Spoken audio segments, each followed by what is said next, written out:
तर गुंगीगुडियावरून राष्ट्रवादीचे प्रदेशाध्यक्ष सुनील तटकरेंनी काँग्रेसवर टीका केली। गुंगीगुडिया म्हणणं काँग्रेसची वैचारिक दिवाळखोरी असल्याचं तटकरेंनी म्हटलंय।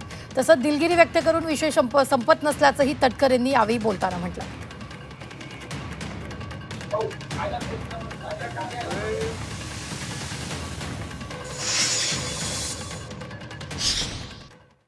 अध्यक्ष मुख्यमंत्री सुनेत्राबाई पवार अतिशय कार्यक्षमपणाने कारभार सांभाळत असताना संघटना असेल किंवा प्रशासकीय असेल अशा वेळेला काँग्रेसची वैचारिक दिवाळखोरी ही काँग्रेसने त्या ठिकाणी दाखवलेली आहे आणि म्हणूनच वहिनींच्या संदर्भातलं त्याने जे काय वक्तव्य केलेलं आहे हे काँग्रेसच्या वैचारिक दिवाळखोरीचं तर द्योतक आहेच।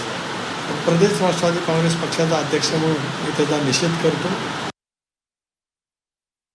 काल रात्री उशिरा काँग्रेसने सुद्धा या संदर्भामध्ये दिलगिरी व्यक्त केल्याचं ट्विट मी पाहिलेलं आहे। पण दिलगिरी व्यक्त करून विषय कधी संपत नसतो। काही वेळेला काय बोलावं याचं भान असावं लागत असतं। ते दुर्दैवाने काँग्रेसचं राज्य पातळीवरचं नेतृत्व विसरलं असं दिसतं आहे।